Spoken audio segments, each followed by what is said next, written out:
Está ya conmigo aquí en nuestros estudios el doctor Duberly Rodríguez Tineo. Él, como ustedes saben, acaba de ser hace muy pocos días elegido como presidente del Poder Judicial, que a su vez tiene la condición de presidente de la Corte Suprema, presidente del Consejo Ejecutivo del Poder Judicial. Por lo tanto, digamos, su labor los próximos 2 años va a ser central en muchos ámbitos, no solo que tienen y conciernen a la justicia, sino el ámbito de lo que yo entiendo debe ser la estabilidad democrática también en un país que se precie de estar en un Estado constitucional de derecho. Doctor Duberly Rodríguez, es un gusto saludarlo. Gracias por estar aquí en nuestro estudio. Felicitaciones por la elección. Y como hablábamos antes de salir al aire, bueno, y ahora montado en el caballo, vamos a ver cómo pinta la historia un poco. Gracias. Bueno, felizmente yo tengo la experiencia por ser campesino de saber montar a caballo, para empezar. Bueno, obviamente es una labor bastante difícil. Una cosa es presentarse como candidato y otra cosa es ya como candidato electo. Incluso ya para el 2 de enero, en que oficialmente debo asumir el cargo, tengo que anunciar medidas concretas en aplicación del programa que yo propuse a mis colegas jueces y que de paso también obviamente se propone al Perú, porque es una propuesta que fue difundida. Sí. Ahora, doctor Duberly Rodríguez, yo quisiera comenzar, tengo ya revisado por supuesto el plan que usted presentó como candidato, pero asuntos que usted va a tener que manejar, de pronto combinando un poco la coyuntura con ojalá los temas de fondo que tienen que irse resolviendo. Ayer la Comisión de Integridad presidida por el doctor Eduardo Vega ha entregado su informe final al presidente de la República. Y hay varias cosas que tienen que ver con el sistema de justicia. Algunas directamente, digamos, o estructuralmente con cambios que tienen que hacerse en el sistema, pero otros, creo yo, que tienen que ver con lo que se propone para evitar la corrupción y que implica sanciones a los que cometen determinados delitos, que en buena cuenta también terminan en manos del sistema de justicia. Si los jueces no sancionan debidamente esos casos, la muerte civil y otros no van a funcionar. Yo quisiera preguntarle por algunos de ellos que hoy día también se han difundido en algunos medios de comunicación. Por ejemplo, el punto 57, porque han hecho medidas pormenorizadas, dice que lo que plantean es crear un sistema de justicia especializado en delitos de corrupción, conformado por cuerpos especializados del Poder Judicial, Ministerio Público, Policía Nacional, UIF, Procuraduría Anticorrupción y Contraloría, para que puedan identificar y sancionar debida y rápidamente los casos de corrupción que se puedan advertir o que se presente. Eso, por ejemplo, es un asunto que el Poder Judicial podría rápidamente implementar. Bueno, sobre particular, yo tendría que decirle que incluso para nosotros eso no es una novedad, es una propuesta que ya está hecha. Bajo la presidencia del doctor Víctor Ticona, se ha hecho un pedido para la creación de 32 juzgados en delitos contra la administración pública. Quiero hacer una precisión, no me agrada el término de juzgados anticorrupción. El sistema de justicia del Poder Judicial no es anti nada, porque si no tendríamos juzgados antirrobos, antisecuestros, juzgados antiviolaciones, no es así. Lo que está en el código son delitos contra la administración pública, entonces los juzgados tienen que ser juzgados contra la administración pública. Estoy de acuerdo, pero claro, pero es un tema de más coloquial para poder, correcto. Entonces, bueno, en concreto nosotros hemos ya pedido ese tema, la creación de 32 juzgados. ¿Y dónde? En las principales ciudades del país que presenten altos niveles de denuncias por delitos contra la administración pública, porque tenemos un problema también por el tema de centralizar todo en Lima, en la Sala Penal Nacional. Le ponemos la calificación de crimen organizado a un delito de colusión que comete un alcalde, que no tenemos por qué traerlo a Lima. Entonces perfectamente eso se puede quedar en su provincia, en su ciudad. Entonces, pero para eso necesitamos efectivamente, como lo ha dicho integridad. Estamos de acuerdo. Una justicia tiene que especializarse. Hay justicia constitucional, justicia penal, y en ese rubro de delitos contra la administración pública, los jueces tienen que estar capacitados, por ejemplo, para analizar bien las pericias contables, que son la principal prueba que ofrece el Ministerio Público contra un acusado. Ahora, pero ahí lo que se requiere, doctor Duberly Rodríguez, es que junto al juzgador o al propio fiscal existan, digamos, las capacidades suficientes, es decir, los peritos suficientes, no solo capaces en la técnica para poder hacer las pericias, sino lo suficientemente insobornables para que no terminen, digamos, distorsionando el proceso y jugando a favor del que está imputado por estos delitos. Le cuento una experiencia. Yo también he sido vocal superior en Chiclayo y he sido presidente de tribunal. Y he juzgado varias veces delitos de corrupción. O sea, alcaldes, regidores, etcétera. Y entonces, ¿cuál es la principal prueba en estos delitos? La pericia contable, que tienen que hacerlo los contadores. Entonces nosotros tenemos un registro de peritos, REPEG. Entonces ya llamamos a los peritos, se designan los peritos, ellos tienen que hacer un trabajo inmenso porque tienen que ir a revisar las licitaciones, las compras, las convocatorias, las publicaciones. Es un trabajo. Ahora viene la pregunta. ¿Se les paga o no se les paga? Se les paga. La pregunta es, ¿quién paga? Sí. El Ministerio Público no tiene para pagar. El Poder Judicial no tiene para pagar. ¿Y sabe que yo me enteraba a la hora de la verdad quién pagaba la pericia? El propio acusado. Ajá. Y entonces se convertía ya en una pericia de parte del acusado, porque ningún acusado va a ser ingenuo para pagarle a un perito para que haga una pericia que le va a perjudicar. Claro. Entonces, esa pericia tiene que ser totalmente independiente, pero eso parte, uno, porque el perito tiene que ser idóneo. Dos, porque ¿quién le va a pagar la pericia? Entonces, pero aquí también viene un tema. ¿Quién tiene que en este caso ofrecer la prueba? El Ministerio Público. No es el Poder Judicial el que va a ofrecer esa prueba, es el Ministerio Público. Entonces la pregunta es, ¿el Ministerio Público tiene la partida presupuestal para cubrir los costos de esas pericias? Habría que preguntarle a mi amigo Pablo Sánchez Velarde, y yo dudo que ellos tengan esa facilidad. Por eso es que todos los procesos emblemáticos que hay, para mencionar Gregorio Santos, Álvaro, ¿por qué están tan atrasados ya cerca de 3 años? Ajá. y algunos no tienen acusación? Sí, sencillamente por el tema de la prueba. Entonces habría que preguntarles a ellos, porque también hay que... Y no necesariamente por la ausencia en términos de que no haya cómo probar, sino que no están habilitadas las condiciones para que eso se pueda hacer en un tiempo razonable. Entonces ¿no? El Estado, el gobierno, quien fuera, nos piden rapidez, eficacia. Oiga, ¿y con qué se hace eso? Se necesita condiciones. Si ustedes nos dieran las condiciones, en este caso al Ministerio Público, pues las cosas caminan mejor. ¿Por qué funcionó, doctor Duberly Rodríguez, la lucha contra la corrupción después de la caída del régimen de Fujimori? Porque en el gobierno de transición se creó este sistema que usted, digamos, no gusta llamarle su sistema anticorrupción, pero digamos se dedicaba a esa tarea, y muy rápidamente se logró poner no solo en el marco un debido proceso, sino con sanciones, en algunos casos ejemplares, a gente que había ostentado el poder solo meses antes. ¿Y por qué 16 años después nos seguimos quejando de que eso no funciona, no ha funcionado debidamente? ¿En qué momento se le bajó, digamos, el acelerador al carro y empezamos a andar ya un poco menos, con menos intensidad? Bueno, es que la justicia tiene que responder cuando hay un fenómeno concreto. En ese caso se descubrió, por decir, en masa, una serie de irregularidades como las que tengo. Pero ya después viene un periodo, digamos, de cierta también transición, de cierta, digamos, tranquilidad, y ahora nuevamente, digamos, han vuelto a incrementarse los delitos contra la corrupción. Entonces el sistema tiene que volver a reaccionar, porque la intensidad en la cuestión del delito no es la misma en todos los tiempos, ¿no? Entonces yo creo que ahora hay que volver a reactivar ese sistema, pero como le digo, diferenciando funciones. Una cosa es lo que tiene que hacer la policía, que está bien que tenga sus unidades anticorrupción, está bien que la fiscalía las tenga, pero la parte medular de este sistema está en la fiscalía, porque si la fiscalía no hace una buena investigación, porque ellos son los que investigan, y son ellos los que acusan, y si no hacen una buena acusación, el juez no va a condenar. Claro, es verdad. O sea, digamos, lo que se haga mal en el Ministerio Público llega a un caso y se cae, y finalmente no se logra determinar responsabilidades. Pero mi pregunta sigue siendo la misma en relación a ese tema. ¿Qué cosa se requiere? Porque usted decía, claro, hay efectivamente en la historia de nuestro país o de cualquier otro país como fenómenos que convocan no solo la atención de todos los sectores,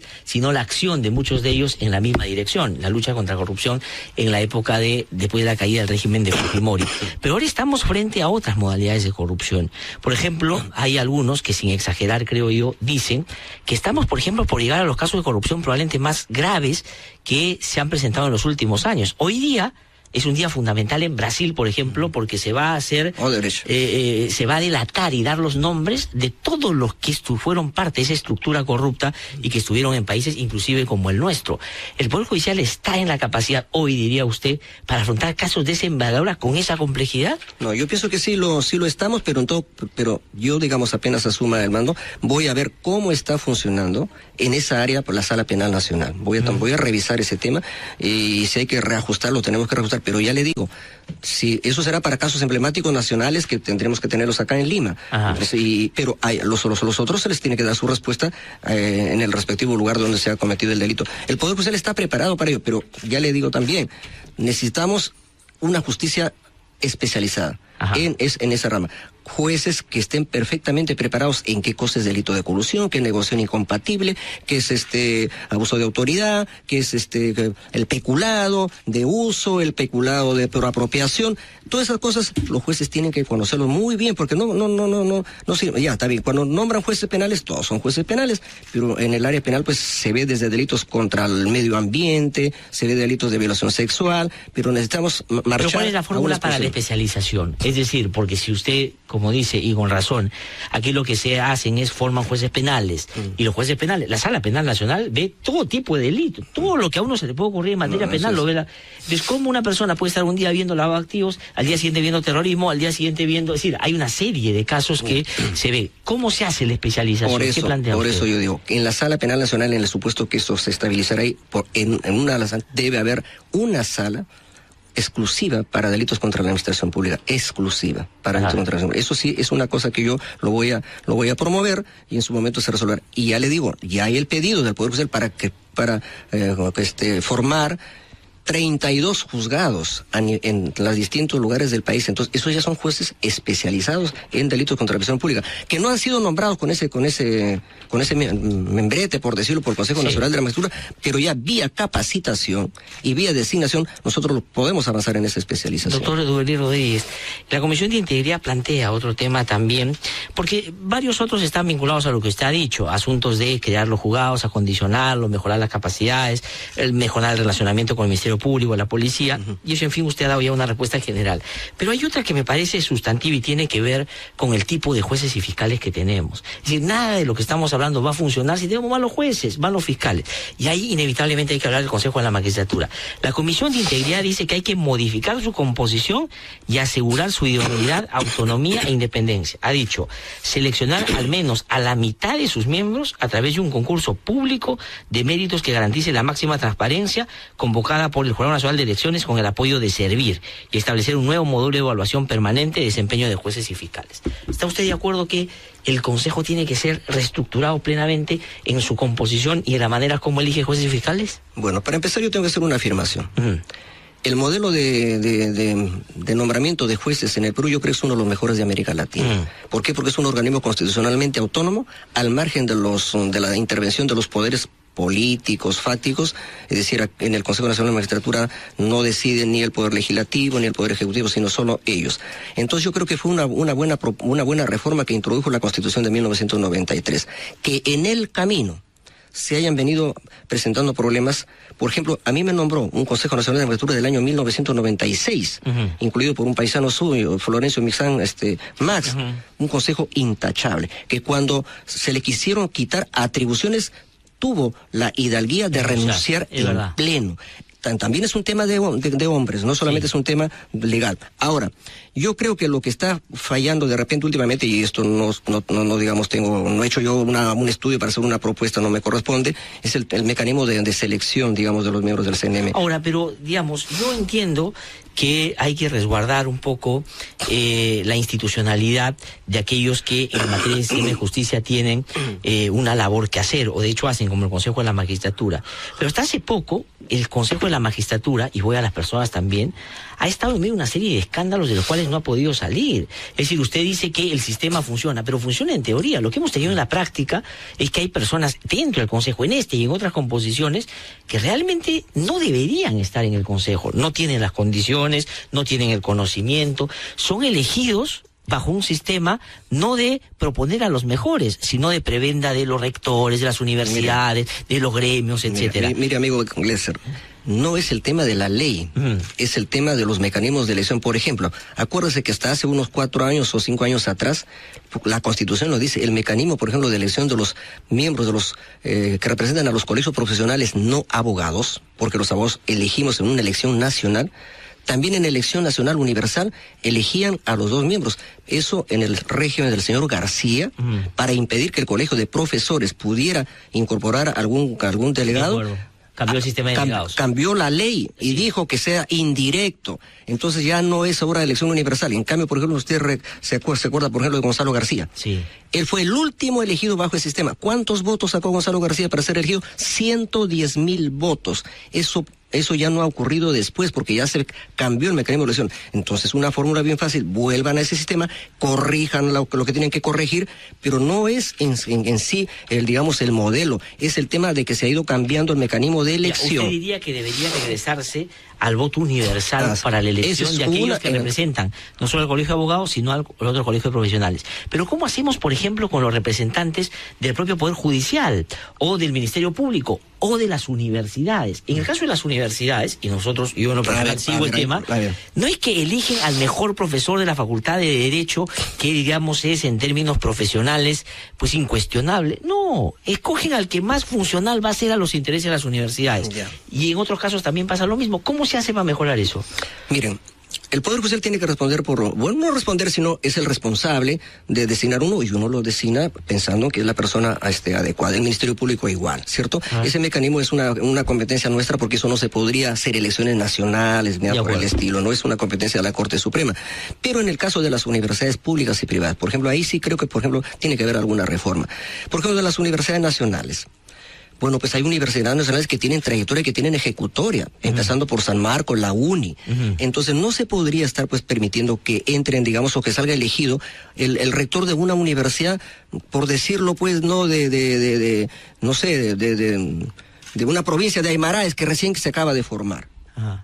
Porque ahora cualquiera podría ser elegido. No, yo pienso que debe ponerse... Unas universidades que con la universidad podrían desaparecer, digamos. Entonces, ¿qué pasa? Ahí debe ponerse, por ejemplo, antigüedad mínima de esas universidades, pues 20, que Dios, 50, 100 años, o la cuatricentenaria. O sea, que haya un tope para garantizar que el que salga elegido sea representante de una universidad que tenga reconocimiento y prestigio en el país. Hay un ranking, ¿cierto? Claro, bueno, la ley no va a decir cuál es el ranking, de acuerdo, pero por lo menos un parámetro, bueno, antigüedad de la universidad. El mismo criterio tendría que utilizarse en las privadas. Oiga, las privadas, universidades de primer nivel, y esto no estoy haciendo propaganda por nada, porque yo me he formado en la instrucción pública, tanto en secundaria como en universidad, pero por ejemplo, en las privadas, todo el mundo sabe que la universidad más calificada es la Universidad Católica. Bueno, podemos mencionar Universidad de Lima, qué sé yo, pero ¿qué pasa? Ahora votan absolutamente todas las universidades, las recientemente creadas, aquellas que no tienen ni locales, que funcionan como ambulantes. Eso tiene, por ejemplo, que ponerse marcos, ¿me entiende? Entonces, cosas como esas son fáciles, digamos, posible de hacer. Se requiere voluntad, pero a veces la voluntad es la que falta. Pero en el caso del Poder Judicial y su elección, usted ha dicho, está en el marco de las atribuciones de la Corte Suprema, sin duda. Pero digamos, el representante que tienen ahora está cuestionado, por ejemplo. Es decir, el señor Morales Parraez, que además era parte de su sala, creo yo, en la sala penal, no, o digamos, era parte de la Corte Suprema, y que el señor salió del Poder Judicial, le calcularon los 6 meses que hice la ley para poder entrar al Consejo, lo pusieron en el Consejo, y lo primero que hace es contratar a su yerno para que... Bueno, ese es un comportamiento, digamos, ético, y además es un tema que no está, pues, en el momento de la elección, ¿me entiendes? Es un tema posterior, no es un tema que a lo cual... Pero uno elige conociendo a la persona, pero así hicimos también con Talavera, lo elegimos así. Él nos dijo, yo quiero ir al Consejo Nacional de Magistratura. Él era en ese momento el coordinador, una suerte de presidente de la Sala Penal Nacional. De acuerdo. Entonces tuvo que renunciar los 6 meses antes, y nosotros lo elegimos. Entonces, con el señor Baltasar igual ha ocurrido, nosotros confiamos en él. Ahora, ya nosotros no vamos a poder, pues, garantizar ya actos concretos. No, pero tienen que hacerse cargo, pues, de la elección que tiene. O sea, no es que lo ponen ahí y es un problema de él. No, es que, mire, mi estimado... Es que ese es el otro problema con todas las elecciones, porque nadie se hace cargo. Los abogados, cuando ponen un mal representante, dicen, bueno, ¿qué vamos a hacer? Pero ¿qué podríamos hacer? Pero no le vamos a... ¿Está de acuerdo, por ejemplo, usted con lo que ha hecho el presidente del Consejo de la Magistratura, de que ese caso tiene que pasar al Congreso para ser debidamente sancionado? No, eso, bueno, es un tema, obviamente, que es competencia de uno de los organismos pertinentes y sobre la cual yo, digamos, ya yo no voy a opinar. Ahora, otra cosa que le quería preguntar, la corrupción en el Poder Judicial. Yo he escuchado y he visto algunas entrevistas suyas y usted relativiza la corrupción diciendo que esta es menor, que no es, digamos, sistémica y que tiene que ver más bien con los secretarios de juzgado.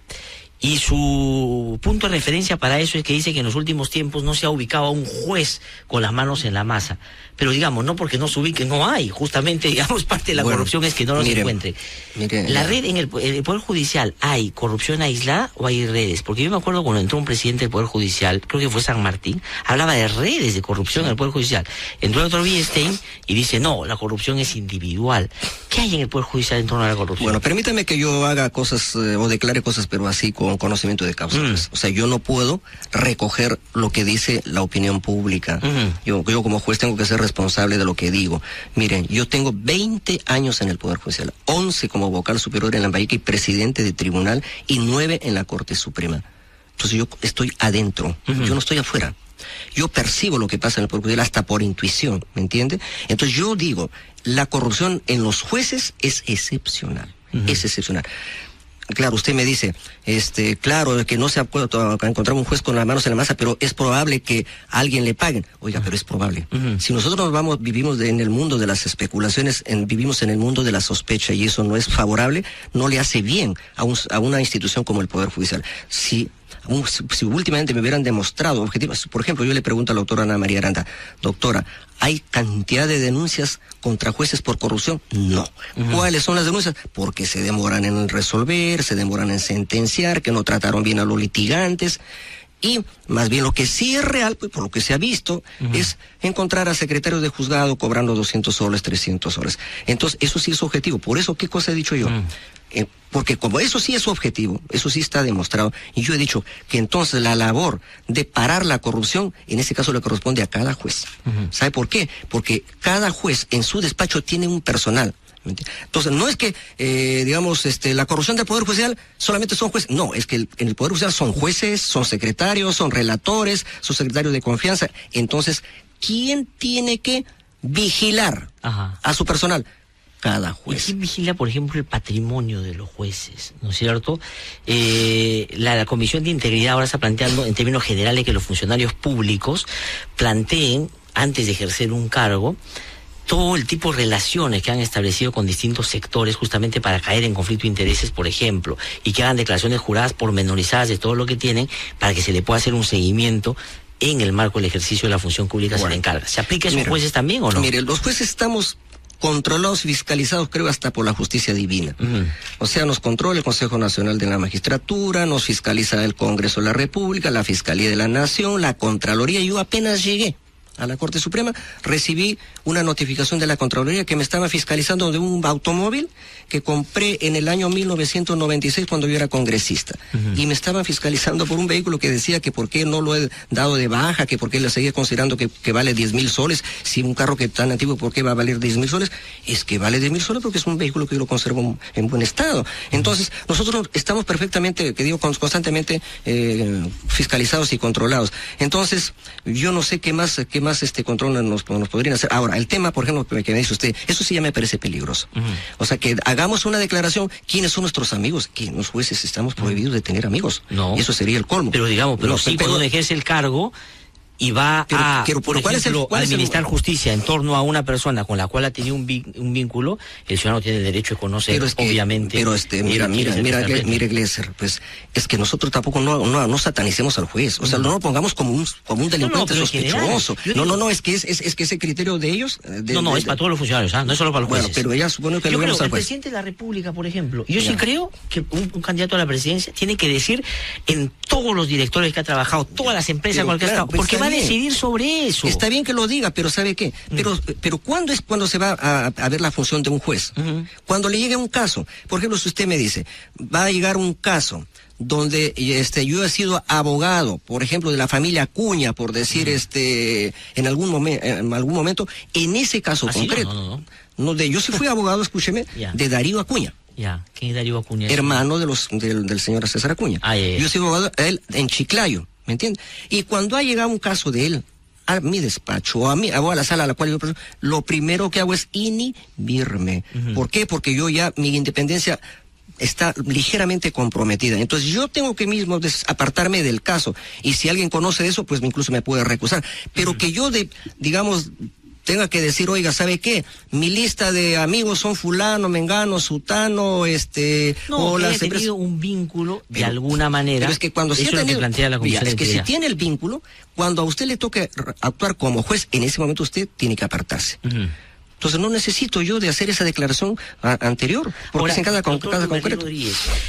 Sin duda, la lucha contra la corrupción, tanto dentro del Poder Judicial como la administración de los casos que le llegan al sistema de justicia, y otros casos, sin duda, la lucha contra la corrupción, tanto dentro del Poder Judicial como la administración de los casos que le llegan al sistema de justicia.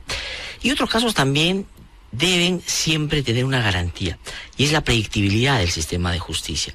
Y ahí hay un problema, porque en el Poder Judicial, en la Suprema, los casos, dependiendo a qué sala lleguen, se determinan de una u otra manera. De hecho, la sala en la que usted es parte, por ejemplo, ha sacado hace poco una sentencia en el caso Fujimori que da cuenta en el caso de los diarios Chicha, donde, digamos, cambia el criterio que se había establecido en otros casos sobre, digamos, determinados partícipes de los actos de corrupción, sobre el control de fondos y el manejo de los mismos. ¿Cómo se hace para tener una justicia predecible en estos casos? Porque si no, vamos a tener problemas, pues, dependiendo de quién administre los casos. Mira, los jueces no estamos parametrados de manera, digamos, tipo militar o policial. Los jueces tenemos criterios, interpretamos la ley y cada caso tiene una respuesta que corresponde.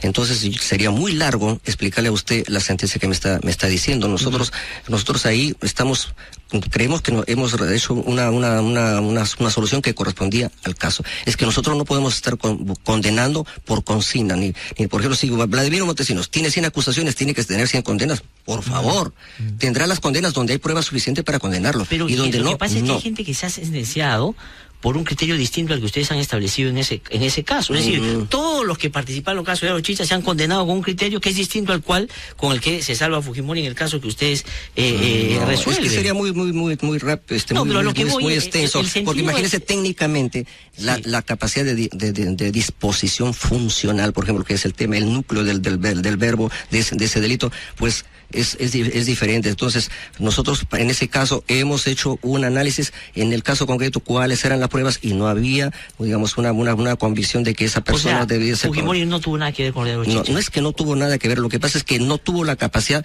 funcional de él disponer de los dineros que se desviaban ahí. Era una dictadura. ¿Cómo, digamos, un dictador no puede? O sea, decir, en ese ámbito no podía hacer todo menos eso. Es que con ese criterio tendríamos que condenarlo por todo lo que pasó en el Perú, por todos los delitos, ¿me entiendes? No, cada caso tiene una respuesta concreta. Yo, por ejemplo, presido el tribunal que ratificó la condena de los 25 años. Justamente por eso me sorprende, porque ahí establecieron criterios distintos. Entonces, y después cambia.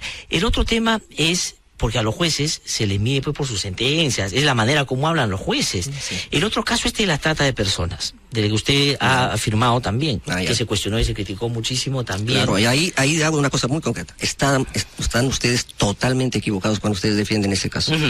Yo le digo una cosa, más bien la verdadera agraviada es la acusada.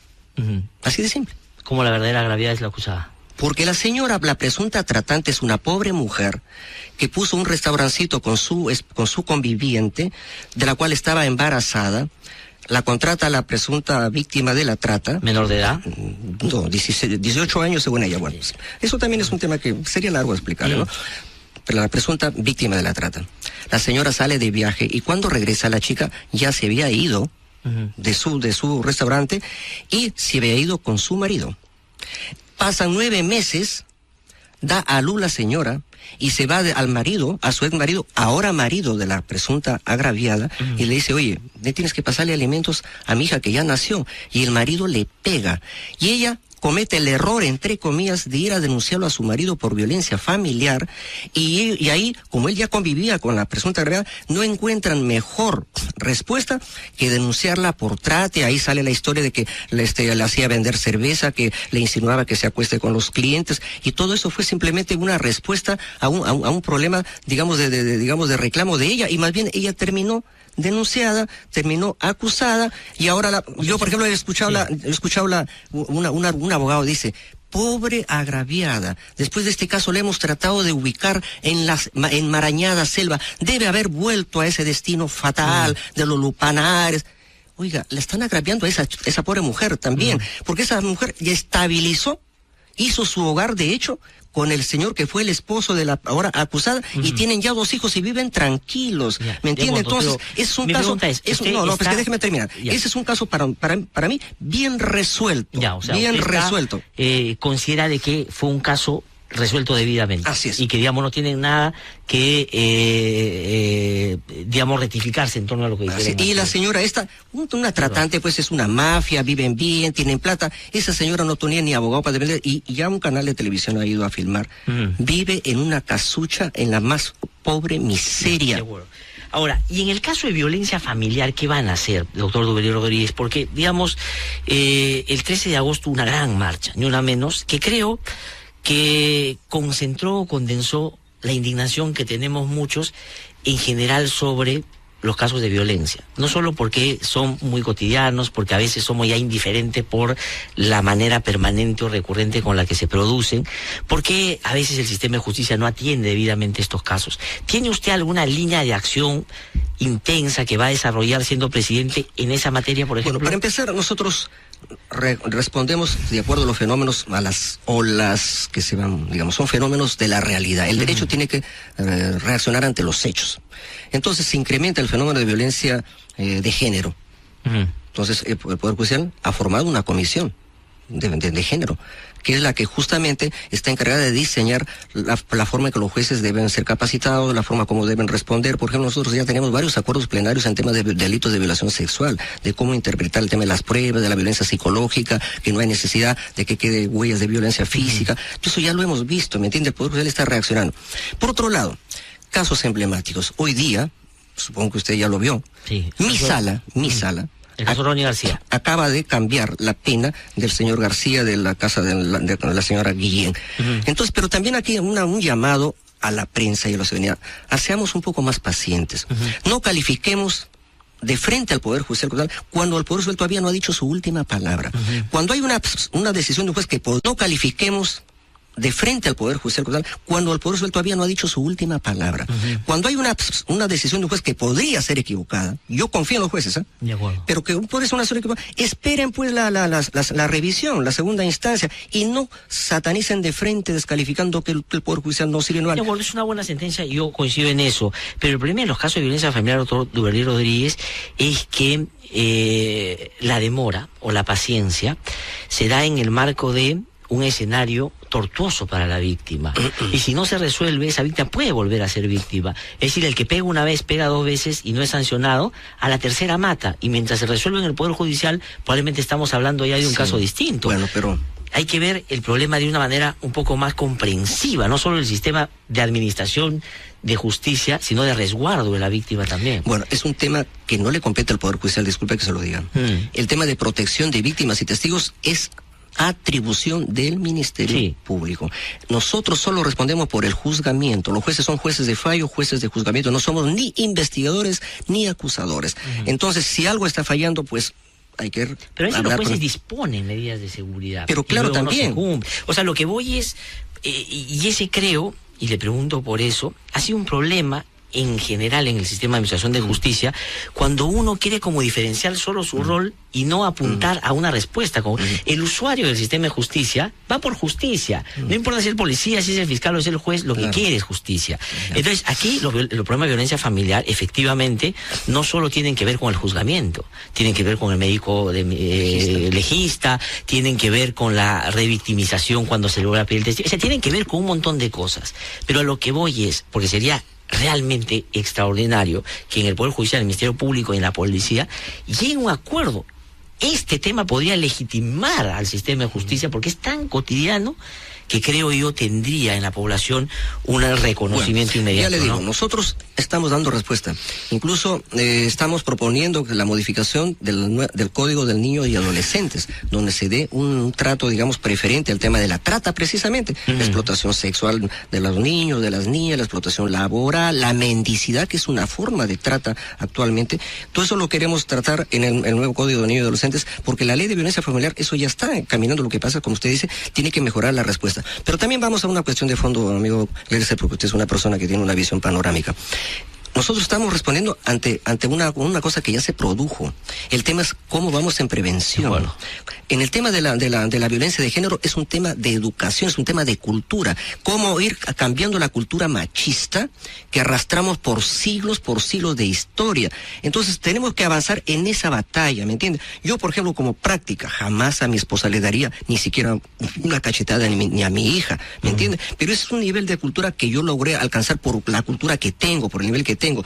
Pero dígame usted, en lugares de gente analfabeta, con unos medios de comunicación que levantan los hechos de violencia, ¿me entiende? Entonces, donde prácticamente no hay una campaña, digamos, de paz, no hay una cultura de paz, que sí la hay. En la justicia campesina. Ahora vamos a ir al tema de interculturalidad, que es, digamos, un tema suyo, y creo que ahí va a avanzar de manera importante, pero tomo esta reflexión para preguntarle sobre hechos que a la vez reflejan problemas de fondo. La gente está cansada, indignada de que no se haga justicia, que no se acabe con la inseguridad. Y están tomando salidas equivocadas. De hecho, el linchamiento es una de ellas.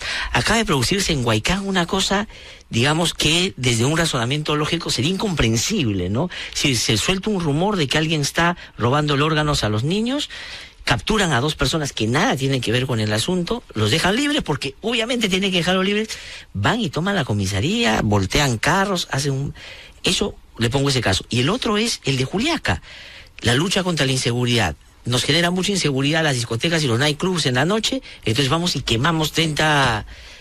¿Qué hacemos con eso, doctor Duverly Rodríguez? Ya, claro, ese no es un problema del Poder Judicial, pero ¿cómo bueno, reconducir eso al sistema? El tema es de mensajes. El Poder Judicial está dentro del mecanismo de restablecer el orden resquebrajado, de buscar la paz. O sea, los procesos deben servir para restablecer la armonía perdida entre 2 personas, por ejemplo, que están peleando por una propiedad, por decirlo, en el área civil o en el área penal, para poner tranquilidad ante una zozobra que causa la comisión de un delito grave, por ejemplo, como violación. El Poder Judicial tiene que tratar de eso. Pero, en el tema de lo que ocurre en la población en general, esto es un tema que compete a una política de Estado.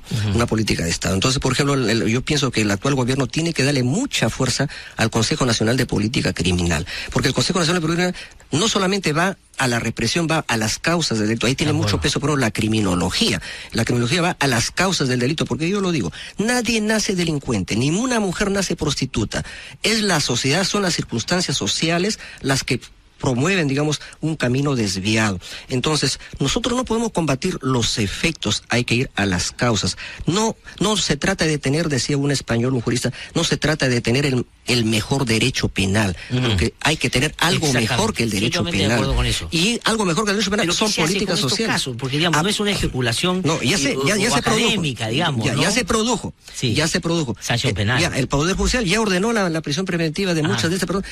Pero, ¿quiénes son? Son personas de pueblo manipuladas de manera totalmente equivocada por un rumor para que vea el poder, digamos, maléfico que a veces tienen las redes. Ya se ha encontrado a quién está detrás. No la República Pública. Ya, pero por ejemplo las redes un papel importante juegan, ¿no? Sí. Pero también juegan un papel negativo. Entonces el tema es, pues, que hay que hacer invocaciones, a que se haga un ejercicio responsable de las redes, lo que fuera, pero al final de cuentas es una protesta ni siquiera social, ni siquiera una protesta legítima. No estamos hablando de un problema medioambiental, de un conflicto minero. Estamos hablando de un conflicto totalmente artificial, creado artificialmente. Pero el asunto es, doctor Duverly Rodríguez, que eso va pegando y va calando en la gente. Yo ayer tomé un taxi porque me tenía que ir aquí cerca a una charla que tenía que dar, y tomé un taxi, ¿no?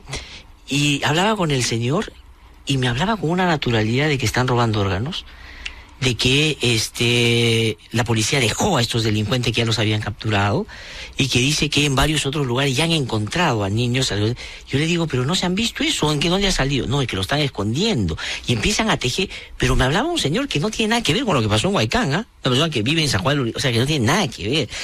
Igual en lo de Juliaca han puesto un estado de emergencia, claro, para, digamos, de alguna manera resolver o salir del estado de conmoción que ha generado esto. Pero eso no va a resolver el problema. Ese es el tema. ¿no? O sea, ¿cómo encaminar o encauzar esto hacia una salida pacífica? Claro, ¿no? el tema de los psicosociales, pues. El tema de los psicosociales que habrá que haya un compromiso del Consejo de la Prensa Peruana, los medios de comunicación, el gobierno, Ministerio de Justicia, en fin, todos los organismos que tienen que ver con un tema de prevención. Porque si no, se volverán a repetir. Acuérdense que esta es la segunda vez, los pistacos fueron hace tiempo atrás en Ayacucho, y cuando había un director de policía que también un poco como que le daba credibilidad. ¿No? Entonces las cosas se toman a veces con mucha ligereza. Exactamente. Ahora, las presiones al Poder Judicial, digamos usted, además, y esto es bien importante porque a mí me parece que esto es un capital para poder ejercer un cargo tan importante, ha tenido también una trayectoria política que a mí me parece útil para poder desarrollar bien las cosas, porque tiene una mirada un poco más integral de las cosas, ¿no es cierto? Las presiones a los jueces en casos emblemáticos. La política está judicializada, es decir, no hay político que se precie tal que no tenga un caso de lavado de activos, de lo que sea. ¿Cómo se hace para evitar cruzar la línea de la presión y responder a esa presión? Bueno, ese es un tema ya individual de cada juez. Mire, nosotros sabemos que los jueces se guían por el principio de la independencia, de la imparcialidad. Un juez que no es capaz de soportar presiones, pues no puede ser juez. A mí, por ejemplo, cuando me evaluaron para ser postulante a la Corte Suprema, un psiquiatra me voló 3 horas y me hacía las preguntas más provocadoras posibles, hasta para decirme con cuántos hombres me había acostado, que cuántos días vomitaba por semana. Y yo, si hubiera estado en un ambiente, digamos, no de un concurso, es probable que hubiera reaccionado mandándolo a buena parte, ¿me entiende? Claro. Pero luego yo asumí, estaba viendo mi capacidad de respuesta o de soportar presiones, en una cosa tan simple, ¿no? O sea, en un plano psicológico. Entonces, si un juez no está en capacidad de soportar presiones, sencillamente no puede ser juez. Yo felizmente ya tengo 20 años de juez, no creo que no voy a decir que no he tenido presiones, claro que las he tenido, sin duda, ¿no? Pero ya pues depende de cada uno si se pone bien los pantalones o no. Claro. No, pero yo diría en este caso que yo no espero que no con eso agraviarlos a los amigos de la prensa, pero ahorita la presión mediática es muy muy fuerte, y entonces hay los juicios paralelos que ya condenan, absuelven con anticipación, entonces nos reducen al papel prácticamente ya de simplemente casi de fiscales, como que tenemos nomás que poner la pena, y eso no es así. Ahora, el asunto es que algunos jueces responden a eso, digamos. ¿Usted respalda al juez Concepción Carhuancho en su trabajo? Mire, yo no lo respaldo en términos individuales, lo respaldo como juez. En términos institucionales. En términos institucionales, porque entiendo que él cuando resuelve lo hace en mérito al caso. Pero si ese señor fuera, digamos, su resolución cuestionada, pues está el mecanismo procesal para cuestionarla, para que mediante una apelación suba a una sala de apelaciones que será la que diga su última palabra. No olvide usted que siempre tenemos la doble instancia. Esa es una garantía, efectivamente, pero a lo que yo voy es que yo estoy de acuerdo con eso de que los juicios paralelos, y creo, digamos, sin que esté en los números privilegiados de la lista de mis aprecios, con Nadine Heredia se les ha pasado la mano. Porque digamos que el Poder Ejecutivo se pronuncie en torno a un caso, que el Congreso se pronuncie, que le abran investigación al juez, y que el juez decida frente a algo, usted es penalista, frente a algo que nadie le ha pedido. Es decir, como que tú discutas, a ver, vamos a ver si ustedes toman café o toman té, y al final digo, y usted quiere que tomen chocolate. O sea, nadie le dijo que chocolate era una cosa que se estaba discutiendo. ¿No es un poco, digamos, atarantar a los jueces para un caso que de repente, encausado debidamente, va a generar una responsabilidad? Mire, la Comisión Interamericana de Derechos Humanos ha hecho un estudio sobre el uso de la prisión preventiva en América Latina, y ha encontrado que el Perú encabeza el ranking del uso abusivo de la prisión preventiva. Y entre uno de los factores, una de las recomendaciones que hace a los gobiernos es que ningún funcionario público, ni presidente de la República, debe declarar antes que un juez tome una decisión respecto a un caso, porque si lo hace está ya interfiriendo en su autonomía. Pero aquí, por ganar tribuna, por ganar titulares, son los primeros en declarar. Quisiéramos que el Poder Judicial resuelva así, quisiéramos que eso ya es presión. Ayer vocero de una bancada política le ha pedido al fiscal de la Nación prisión preventiva para Nadine Heredia. Eso en un Estado de Derecho, en una democracia, eso no es recomendable. Ahora, y puede salir por la culata. Otra cosa es que se pongan a analizar una sentencia, a criticar por la Constitución lo ampara. ¿Qué es lo que hemos hecho hace un rato? Es una sentencia suya, que yo le digo, yo pienso claro, que está, y es una sentencia. Así es. Y finalmente se tiene que ejecutar. Claro, pero yo no voy a venir aquí a una entrevista con usted. Mañana voy a resolver un caso y me voy a poner a discutir a usted con ese caso y usted me va a decir, ¿sabe qué? ¿Por qué no resuelven así? Ahora, sería terrible. A lo que voy yo es, cuidado con que termina siendo un argumento redondito para la persecución política. O sea, digamos, eso es un asunto que, digamos... Por eso yo cuando en mis primeras declaraciones, el día de mi elección, yo dije, no judicialicemos la política. ¿Por qué? Porque, digamos, le damos argumentos a quienes justamente van a decir somos perseguidos políticos, y el Poder Judicial no se puede prestar a ninguna persecución política. Ahora, una cosa en la que usted creo que va a avanzar de una manera importante, porque ha sido algo que le ha acompañado en su trayectoria, es el tema de la justicia intercultural. El diálogo intercultural de la justicia, ¿no es cierto? Porque quienes estamos acá creemos que la justicia es ir al Poder Judicial y bueno, tenemos la imagen pues, del juez y el fiscal discutiendo en torno a un tema. ¿Qué va a hacer en torno a eso? ¿Qué se requiere para reconocer el país en su diversidad para empezar, de la justicia? Miren, ha habido un proceso de constitucionalización en América Latina de los derechos de los pueblos indígenas, de los pueblos originarios. Y el Perú lo recogió en la Constitución del 92 en el artículo 149. También recogiendo el convenio 169 de la OIT, que reconoce los derechos de pueblos indígenas y tribales. Hemos avanzado mucho, porque hemos elaborado nosotros como Sala Plena de la Corte Suprema un proyecto de ley que ya tuvo un dictamen favorable a la Comisión de Pueblos Andinos y Amazónicos en el Congreso anterior. Pero como no pasó al Pleno, se ha quedado ahí. Ahora, los mismos congresistas, acabo de estar en Cutervo, en una convención macro regional de Rondas, y en Costa, ya ellos están retomando ese proyecto y lo van a empezar, porque es una ley de desarrollo constitucional. La ley de coordinación. 149 de la Constitución. Es la ley que debe regular la coordinación entre las dos jurisdicciones. La jurisdicción ordinaria de la que yo formo parte, juez profesional del Estado, y la jurisdicción especial de las comunidades campesinas, nativas y rondas. ¿Cierto? Entonces, ahí nos hemos avanzado bastante y hemos hecho 7 congresos internacionales de justicia intercultural.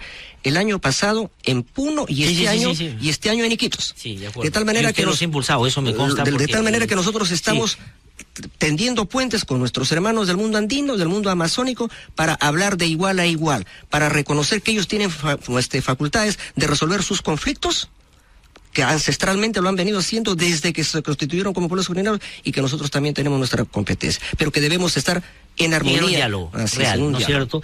Pero el caso Bagua, por ejemplo, no voy a entrar a los detalles del caso, porque esto de repente llega a la Corte Suprema, efectivamente. Pero lo que quiero decir es, eso nos enrostró que somos países que convivimos pero no dialogamos. No había intérpretes. O sea, unos aguajuns procesados, todos terminaron absueltos, ¿ah? Y el juez, el fiscal no hablaban el idioma. Miren, se demoró no sé cuánto para que se pueda poner traductores. Ahí también es el tema de los derechos de los pueblos indígenas. Exactamente. Uno de esos derechos es al ser juzgados en su propio idioma. Miren, aquí cuando un burrier, que por lo generalmente son extranjeros, una española, una noruega, una holandesa, cae en el aeropuerto Jorge Chávez, lo primero que se hace es que su embajada le ponga un traductor. Y nosotros, cuando tenemos a nuestros indígenas procesados, no hay traductor, no hay intérprete. Eso ya hemos avanzado.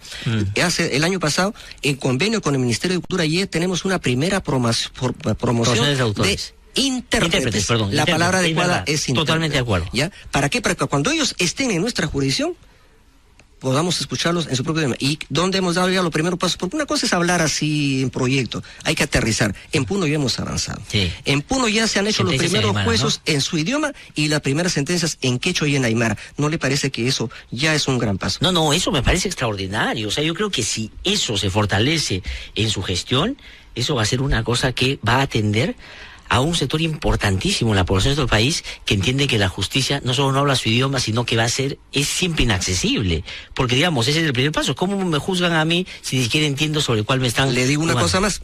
Yo he sido el que les he recomendado a mis amigos del Consejo Nacional de la Magistratura, porque así tengo que llamarlos, a que cuando nombren jueces y fiscales para lugares quechua hablantes, aymaras, den prioridad a los postulantes que hablan ese idioma, y lo acaban de hacer.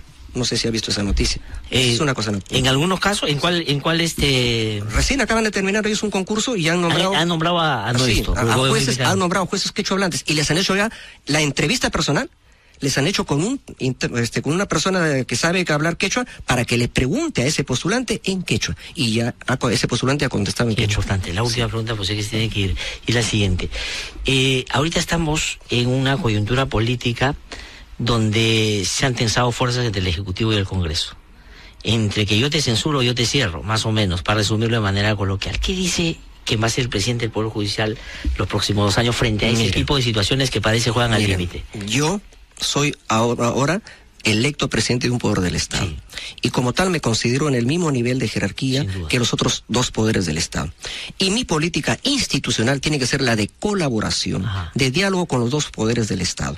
Yo no puedo tener una política confrontacional. Y si ellos tienen ahorita un tema que usted dice que lo tensa, espero que se, digamos, den todos los pasos para que esto no se agudice, porque no es conveniente que un país esté enfrentado entre sus propios poderes del Estado. Por ejemplo, a mí me han querido sacar declaraciones en contra del señor Pedro Pablo Kuczynski por lo que dijo en CADE, que el Poder Judicial es un poder vetusto y no sé cuánto. Sí. Yo no voy a entrar, digamos, a calificar ni voy a poner a enfrentar a quien es el presidente de la República, porque yo necesito de él, porque mi Poder Judicial está prácticamente agonizando. Mis trabajadores están con sueldos de hambre. Necesitamos resolver la huelga de ellos hoy día. Hoy día voy a acompañar al presidente en ejercicio a las 5 de la tarde a una reunión con el señor Fernando Zavala en la presidencia del Consejo de Ministros. ¿Por qué? Porque necesitamos resolver los problemas, porque es en favor de la ciudadanía. Entonces yo no voy a entrar en una política confrontacional. No van a encontrar de mí una respuesta que vaya en ese sentido. Y si hay incluso algunas veces alguna cosa agraviante, lo responderé en términos muy alturados. Lo que ha dicho, lo que usted dice es que ojalá esto se resuelva prontamente. Con buenos modales. Y con buenos modales. Doctor Duvalín Rodríguez, le agradezco mucho por haber venido a conversar con nosotros. Vamos a tener seguramente oportunidades diversas para seguir conversando. Le agradezco mucho. Vamos a una pausa y regresamos en un instante aquí en No Hay Derecho.